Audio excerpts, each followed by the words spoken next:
Victoria Stilwell Positively Dog Trainers, VSPDTs, are a group of, I call them the creme de la creme of trainers, not just here in the United States, but around the world. And I love the people in this team. We fortunately have regular meetups now where we can discuss everything dog training and behavior. It's a really great, supportive community. And one of the members of this community is Neika Smessaert. She is vet tech coach and she is a trainer in Indiana. She is a veterinary technician as well. And for those of you in the UK, that's a veterinary nurse. She has been a trainer for many, many years and a VSPDT, I think, for many years as well. And she's also, well, I'm going to let her tell you her story, but she's really helping VSA become more inclusive. And so welcome, Neika. Welcome to the podcast. Thank you so much. I'm super excited about talking about the journey and the story today. So you are a vet tech and you're also a dog trainer. How has that helped you? How has being a vet tech helped you as a dog trainer and behavior expert? So I started long day ago. Even when I was in high school, I did a sort of a work study program that they had, worked at a veterinary clinic, then went to Purdue. Thought at first I wanted to go to vet school. I had never heard of a veterinary technician in my life. I didn't know anything about it. I completed 2 years of undergrad and someone mentioned veterinary technology and I said, wait, that is what I want to do. I want to work with the animals, right? So I had some farm background with farm animals. So for a stretch, I wasn't exactly sure which direction I would head. But so that started all the way back at 16 and then graduated from Purdue and worked in a couple of small animal clinics before coming sort of back roughly to my hometown area where I was lucky enough to work with a female veterinarian who absolutely encouraged us to chase our dreams, even if those dreams took us out the door, right? Several people, one girl went off to Hawaii to train dolphins. I mean, the stories out of that clinic are wild. But I had a lot of behavior interest over the years. Back when Dr. Lucier was still at Purdue, they had a program called Dogs. That was it, just dogs. You went there for like a weekend a month, I think for like 4 months for these intensive all day things, Friday, Saturday, Sunday. And that was how I really got started with Dr. Lucier and his technician at that time. And there really weren't a lot of certifying bodies really at that time. I think ABC was around, but still hadn't really, wasn't really accessible at that time. So then I just kept learning more and more and starting puppy classes and doing little bits of behavior until I felt comfortable doing more complex things and getting more education along the way. So you're here now. You are a certified dog trainer. You have been, working for years, and you do. I mean, you offer everything from puppy training, don't you? Those first important weeks, those first important months into adulthood, dealing with behavior issues. But the journey into and talk about inclusivity, which is very important, and especially even now in the climate that we are living in, unfortunately, where we really still must think of inclusivity in all of our businesses. VSA does not discriminate against any community, against any race, color, creed. But I think every company needs to have help on how we do that. Because there's one thing saying it, but it's another thing actually doing it, isn't it? Mm-hmm. Now, we have all kinds of people working for us. And I'm very proud of that. When we put it out there and there's a job opportunity, we look at all candidates, right? And we find a candidate that we think fits well with the community. But when we put something out, it's basically all women. And it's all women that apply. And it's definitely something that we're like, we know the dog training industry is a female dominated industry, except in the media, and then it's male dominated. Well, shocker, shocker for that. But the vet community, let's talk about that, because that's where you started, was very much more tendency to be male, but is now skewing more female. However, when we're talking about other communities, it's still got a long way to go, doesn't it? Yeah, for sure. I think I probably was in those transitional years where veterinarians were, maybe 50-50, right? And it's tipped over since then to much more 65%, 68%, I think, female, as opposed to male, which I find incredibly interesting. And I've read different thoughts on reasons why that could be. But there's still a long way to go for further inclusion of other communities within the group. And I still can't figure out if it is because it is an environment that doesn't foster that, or if there's a perception that the environment doesn't foster that. I'm not entirely sure. Yeah, it's an issue that communities, not just here in the United States, or I should say businesses, not just here in the United States, but around the world, have been focusing on, need to be focusing on more. I mean, we say with our students that come to VSA, we have, again, all kinds of students. We have students that are visually impaired, that are deaf, that are hard of hearing. We have persons living with a disability. We have students from all kinds of backgrounds, colors, races, creeds. We want to welcome everybody, and everybody is welcome.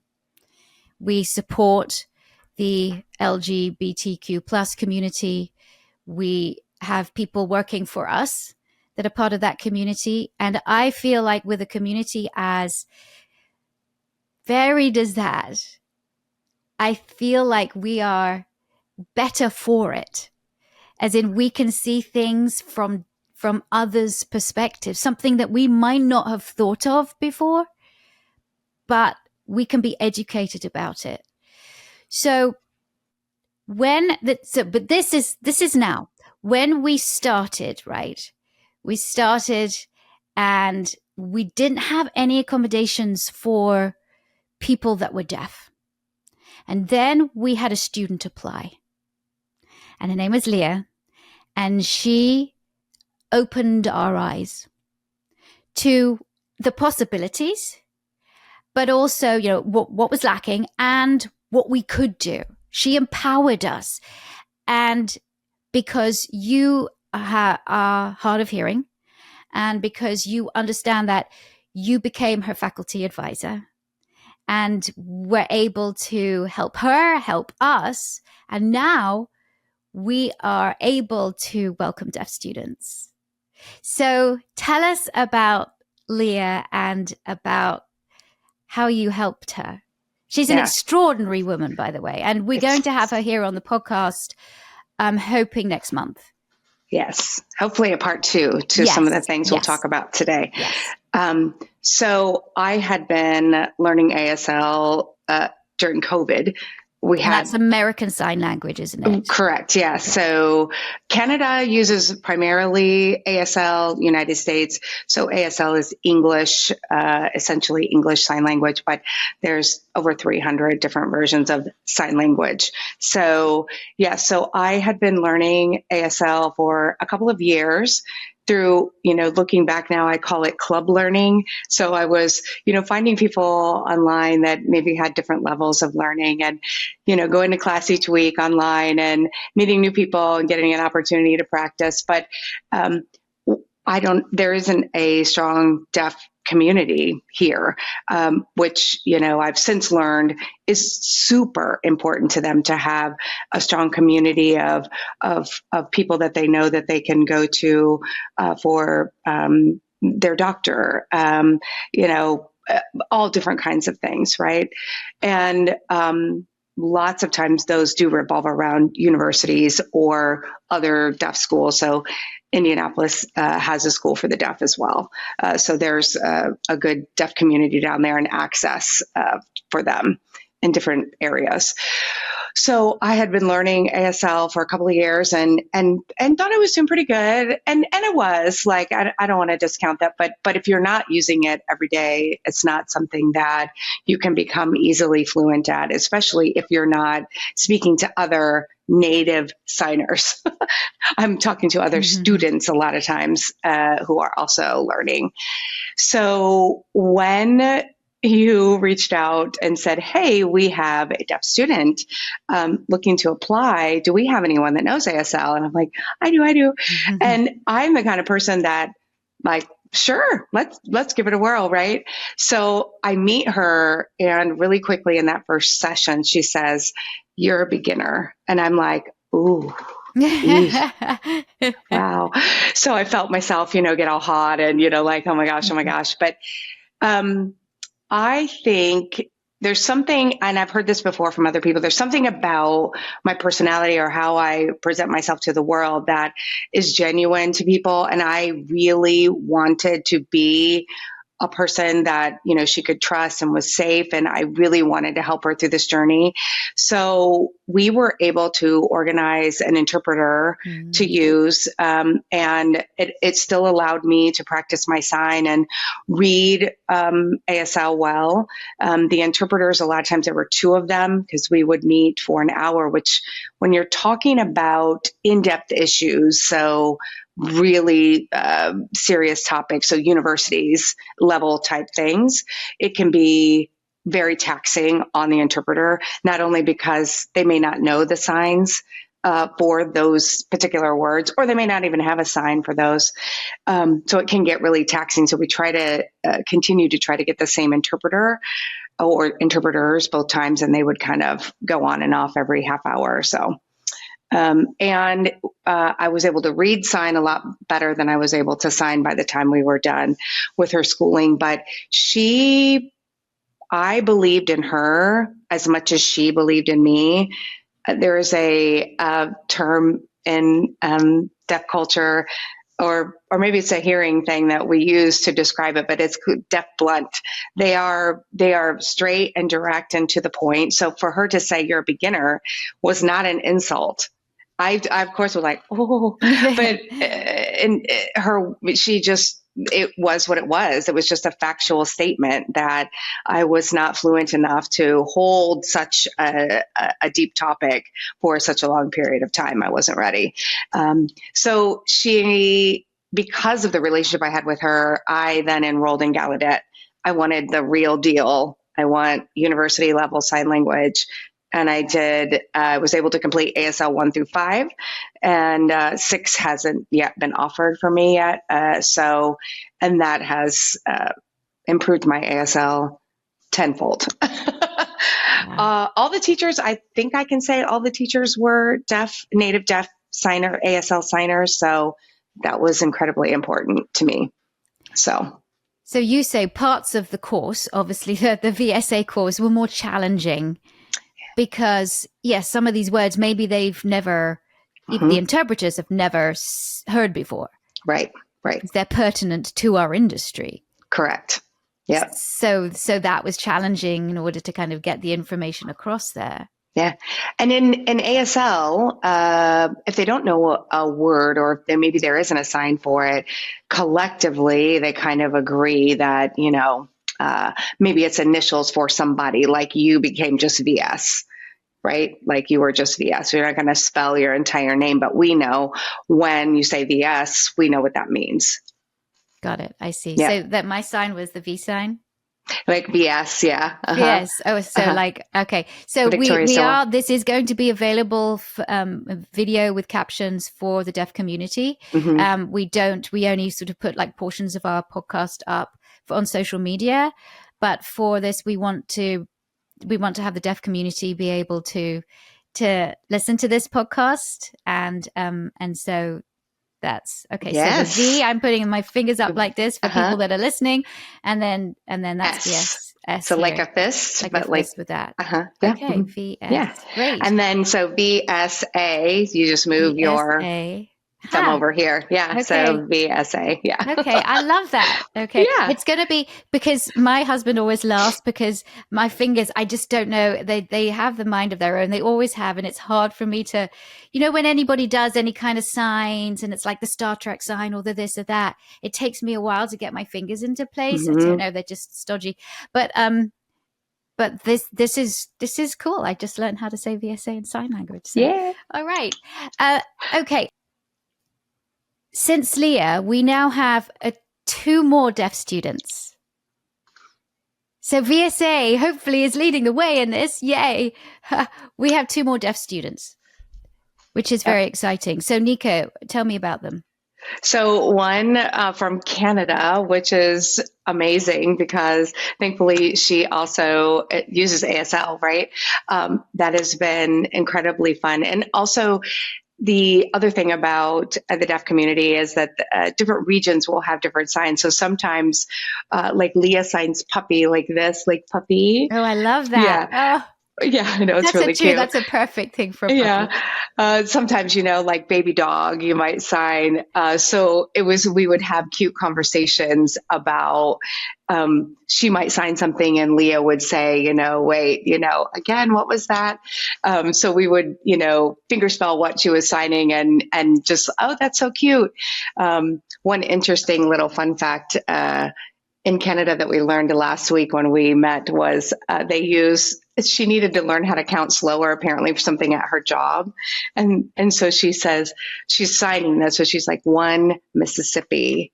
She didn't fingerspell the entire Mississippi, but I'm like, wait, you're from Canada and you use 1 Mississippi, 2 Mississippi. Hey, everybody uses that. We even use that over in the UK. You do? Yes. I love that. We just, as even kids, we I use love that. that. 1 Mississippi, 2 Mississippi, 3 Mississippi. And we all learned to spell Mississippi from a very early age. Goodness knows why over there. But yeah. So everybody uses that. That's really funny. See, I learned something. The interesting thing about your voice and your accent, though, is sometimes it doesn't pick up exactly the correct word, or even in captioning, which, hopefully we're talking slow enough in this that it'll pick it up okay. It might not put the, period in the correct spot. So if you say something and then the next word is yes, or in the English language, sometimes we'll say, yeah, no. Well, that doesn't transfer well when you're talking, signing to a deaf person or they're reading, captioning, right? So those things, sometimes she would just with her phone take a video and she's like, what is she saying? I'm like, oh, good point. This is what she's actually saying. So. Okay. Now let's talk about going out and becoming a dog trainer in the community. And of course, I'm going to be asking Leah this as well next month, but I'd like to get sort of your perspective. So let's say you're looking for a dog trainer and you come across somebody that says that they are hard of hearing or that they are deaf. And I think those communities say, I'm passed over because if I put that I'm going to get passed over by regular people. But tell us how actually, please don't do that. Please don't pass over these people. Because if they have an interpreter, then what's stopping you? Mm-hmm. Right? And sometimes you don't even need an interpreter. We have all of our meetings on Zoom. Leah, she doesn't live in my state, and we are either signing, or if I don't know the sign for something, our closed captioning is on, and I can use my voice and say it. I'll double check that it said the word or the way that I needed it to be said. And then we move on. Those things are readily available and getting better as time even goes on, but our phones are always right here. So talk to text, like you can do it face it towards them. I So can't impress. you're talking about virtual consultations Or in or person, in right? You person use your with your phone. phone and just talk and work and show them, she will sometimes use her voice. It's a very personal choice whether they use their voice because of there's what's called a deaf accent. So because they can't hear themselves speak, sometimes it does sound different to us. And it took me a little while to also understand that word order, ASL is not signing exact English. There's something called SEE, signing exact English or signed exact English, which sometimes people do, which is what SimCom is, which is why it's really hard for me to try to do that today. I'm not as advanced. But ASL is not signed exact English. So, for example, if I say, are you working today? I might say working today. Why?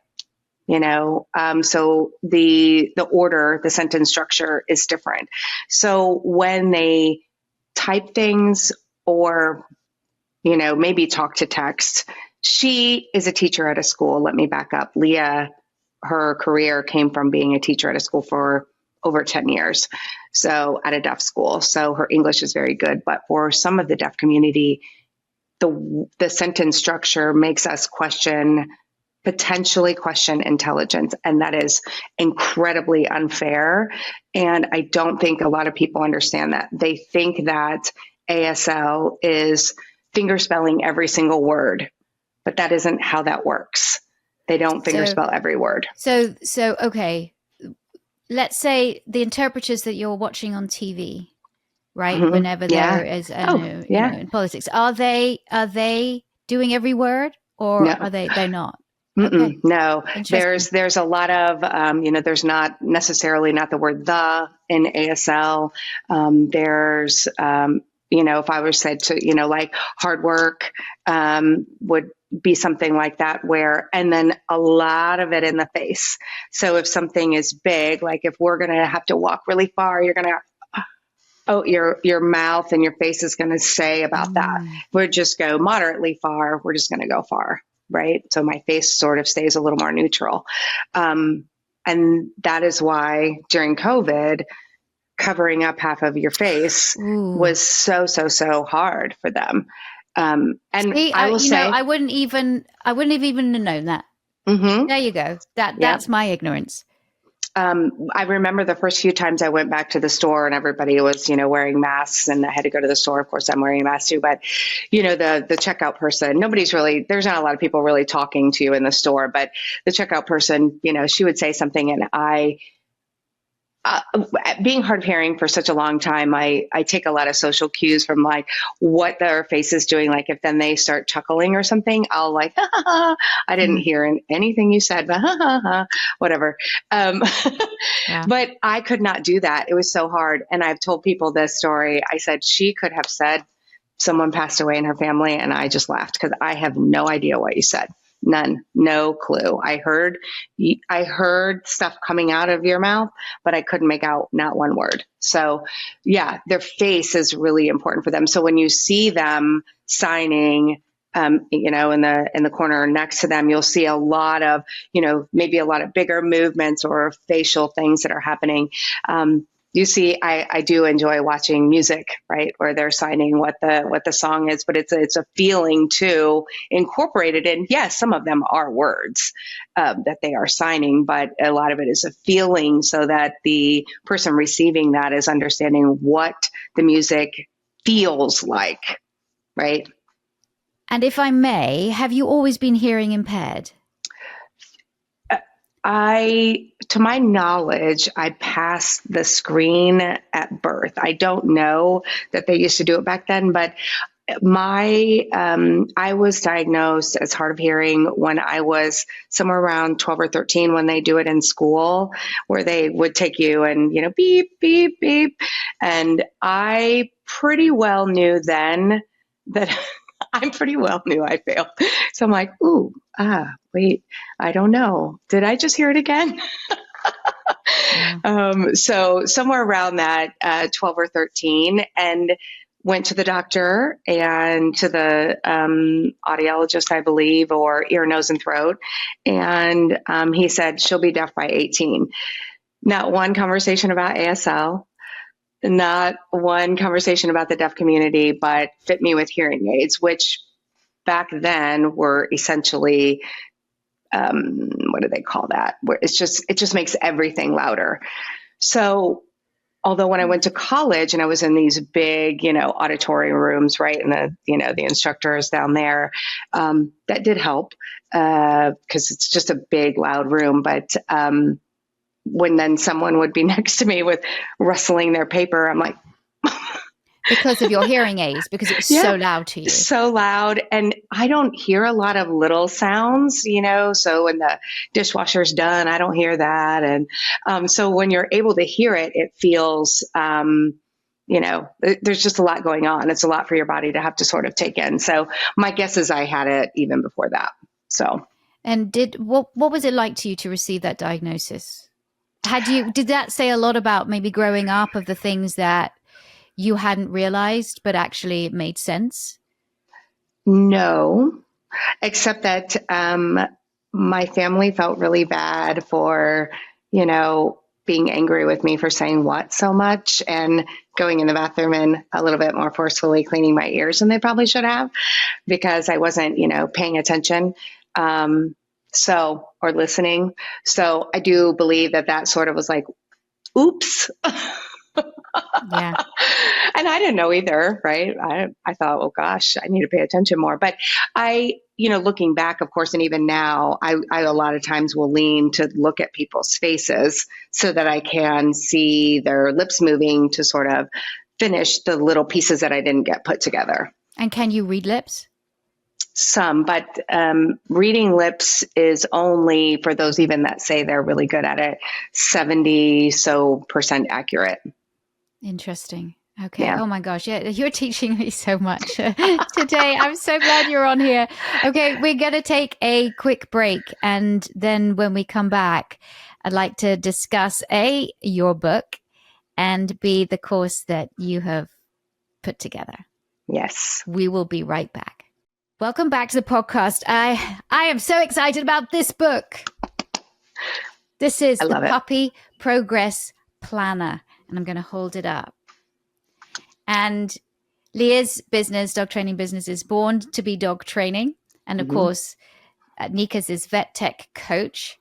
And this is such a fabulous book because it takes you right from, it's a 12-week training plan and helpful resources for raising a confident puppy. And it just feels good. I love books. I'm a big reader.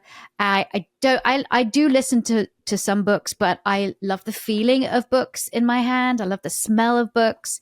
And so if I could just live in a library, I'd be very happy. But every single week you have what is foundational skill, and you have like what your life skill is, what kind of socialization you do.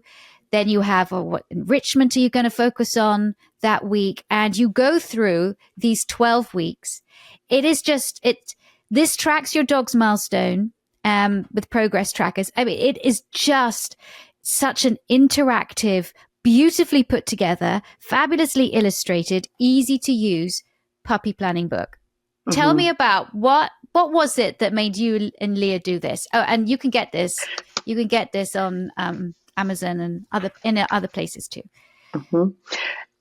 So I developed a puppy, what I always called a puppy grid, before I brought Ellie home, which I wanted to raise her a little bit differently and sort of try my best to get outside of what Ellie I would. Is your.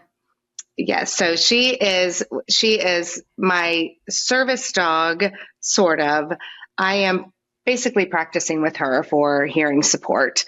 I don't need her to go out into public with me, but I have been learning about the process of training a dog to actually alert. Oddly enough, she alerted this morning, and she's alerted one other time when I wasn't expecting it. And that time was something real was happening. I could not find the real thing that was happening today, but I was taken aback this morning when she Wow. did that. How old is she now? She's 4. She's 4. She's a golden Yes, retriever. she is golden Oh, retriever. she's Yes, delightful. little Rover Chase puppy. Yes, Yes, so from a little Abigail plug for them. Whittawer, who is another VSPDT who we love and Hmm. adore in Alabama. Love her. Oh, yeah. So she's 4. I can't believe she's 4 years I old. know, I know. So as I was preparing to get her, I wanted to do things outside of what I would consider my normal. I wanted to reread some things or freshen up on some of the experts and just think about things in a different way than what I always have done things. So we chose to, for example, sleep with this dog. In the past, when I was single, I did. Then when I got married and had children, we did have a dog that slept with one of my children for a time, but no one really in our bed for a while. So that was one of the differences that I wanted to do. So kind of I gathered all of the big experts in the dog world, the puppy dog world, and the 100 people in 100 days and locations and substrates and textures and the whole thing, and put them together and tried to block them off in ways that you could, more manageable steps, essentially, right? Because of course, the first few weeks you get a puppy, it's like, it's all great, you're going along and everybody's helping and the family. And then all of a sudden it was like, ugh.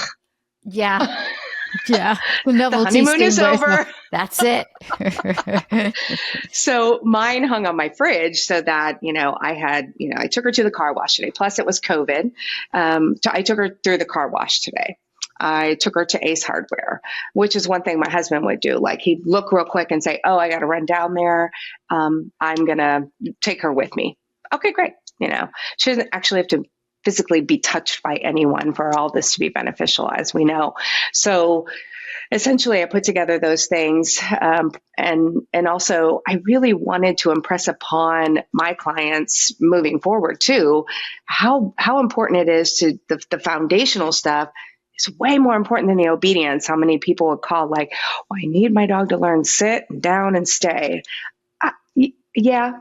And your dog can be really good at that stuff and, bite people, for example, or be unsocialized. So it was really important for me to put together something that was easy to use and kind of a checkbox sort of thing. And I used that for 3 years. And I met Leah. She's so amazing with the way that her brain does work and kind of puts things together. And we started talking about putting this together in a book for the program, the e-course that we worked on for several years. And I couldn't be happier with how it turned out. It's amazing. So you have something online that people can take.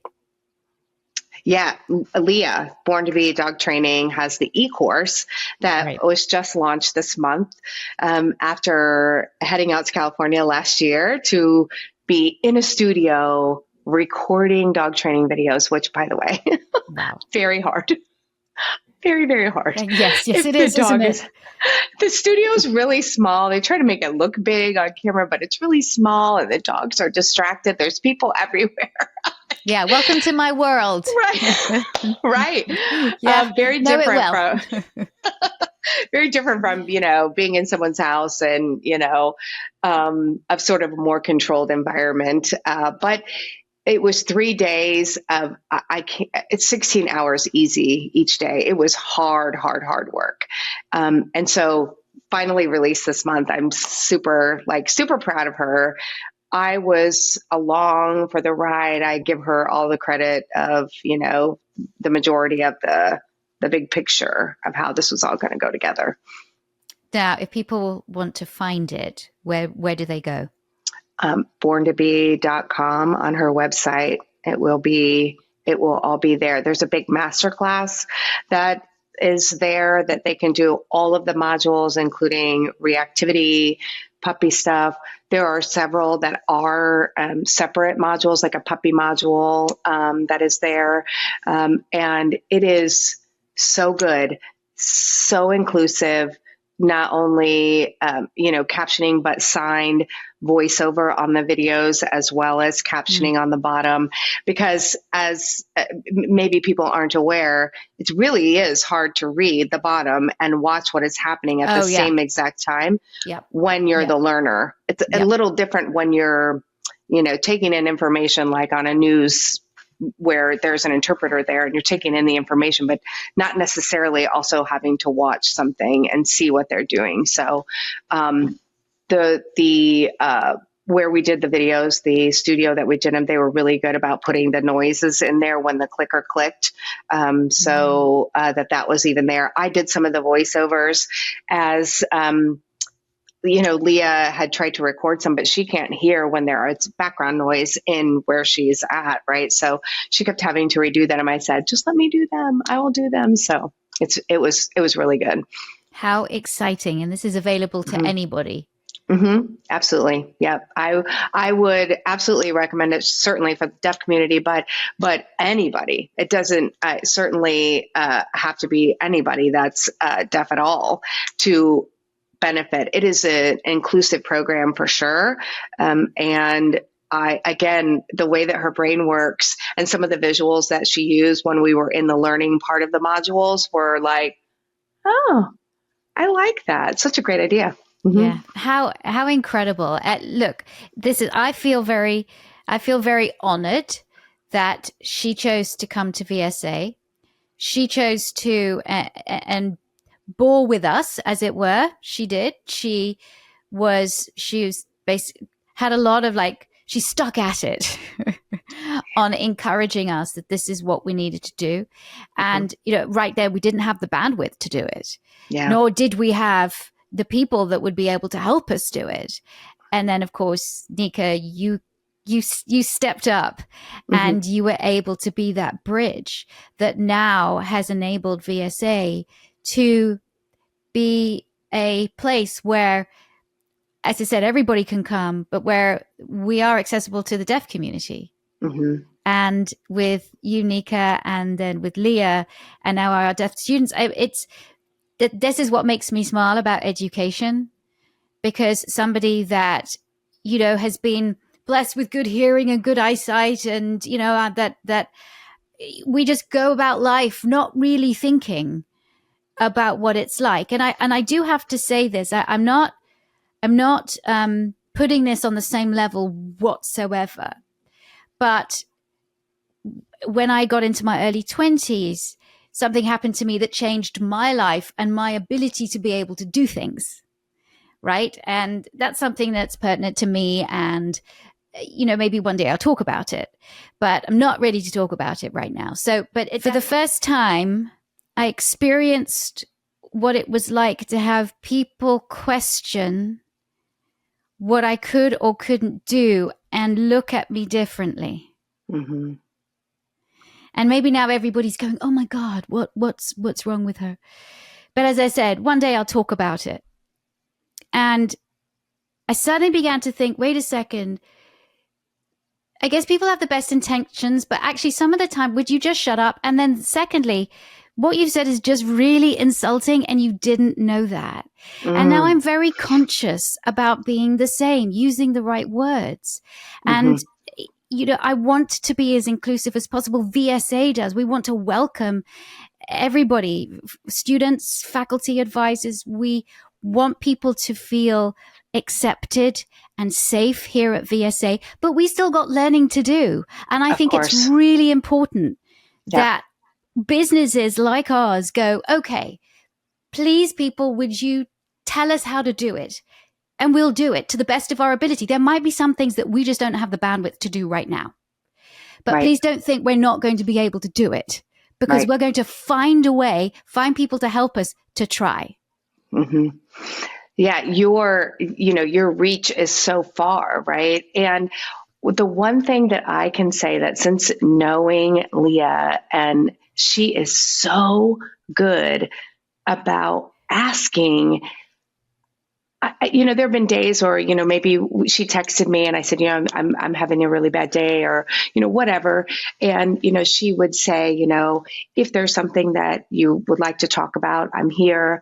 Yeah, if not, but she'll ask like, how are you? Is there anything you would like to talk about? Or she's asked me on more than one occasions, how do you want to be identified? Do you want to be identified as hard of hearing or not?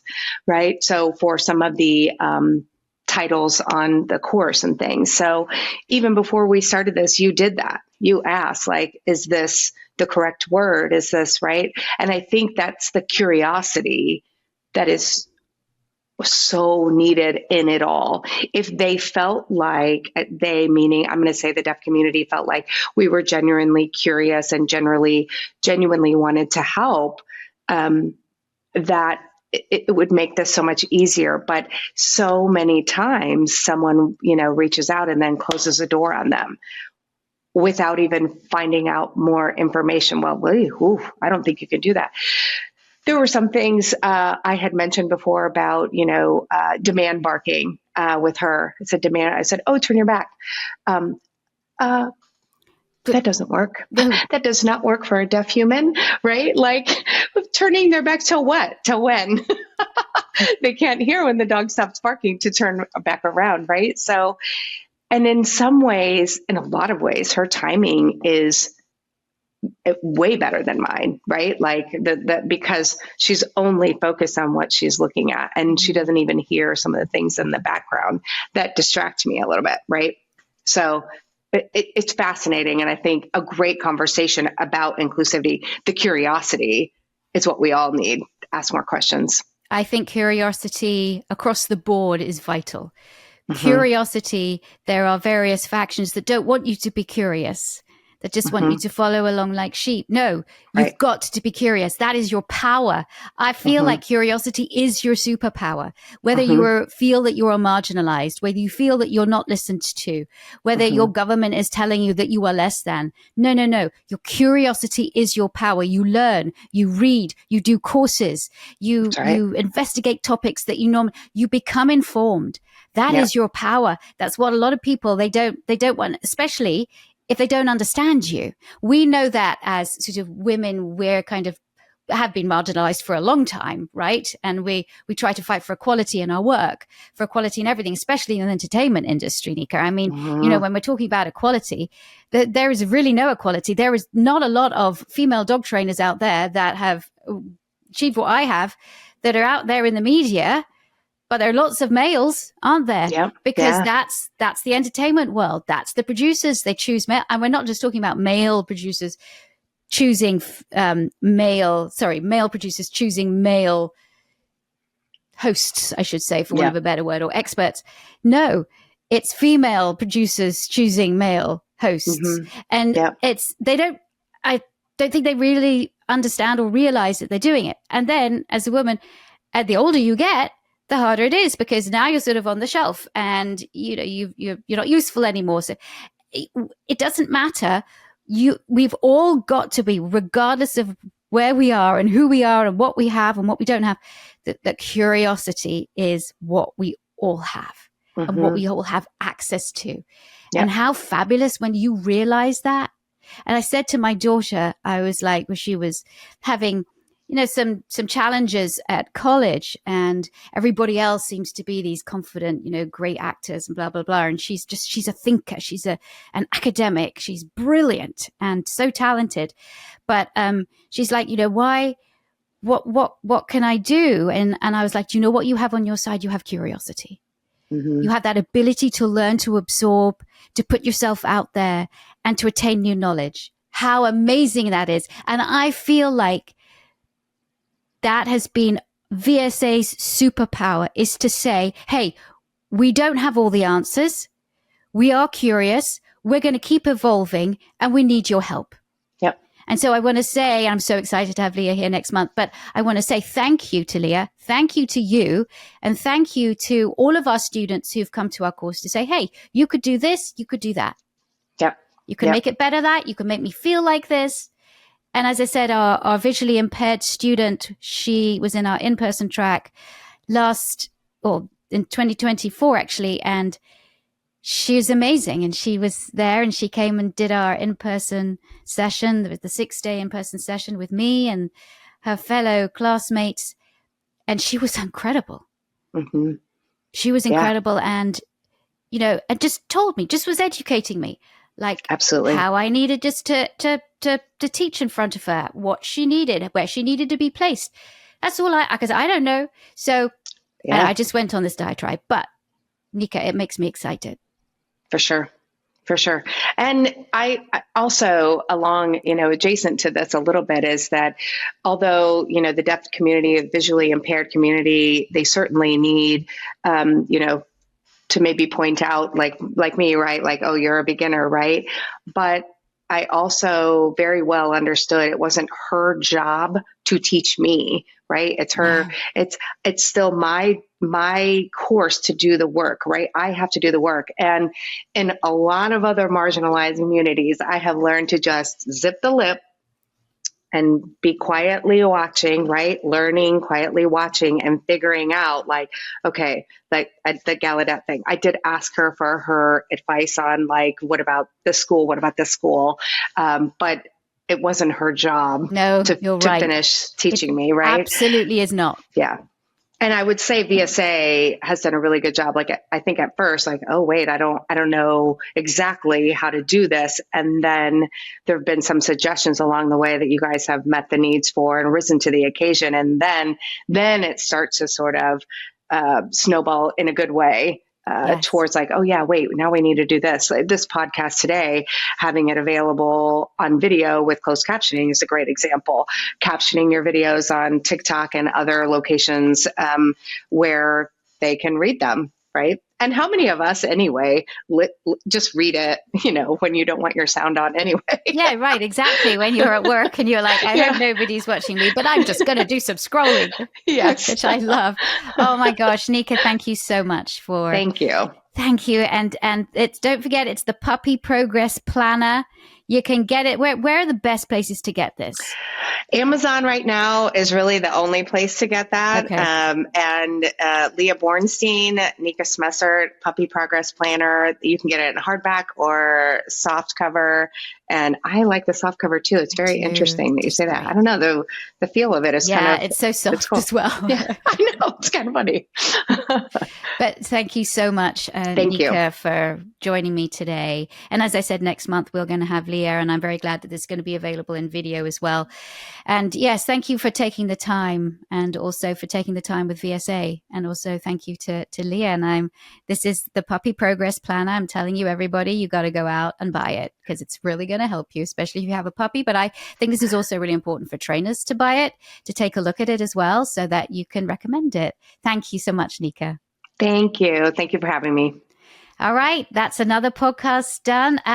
And I just love the guests that I have here. They are amazing. And, we learn so much. And I hope that you've learned a lot today. So everybody take care, and I'll see you on another podcast.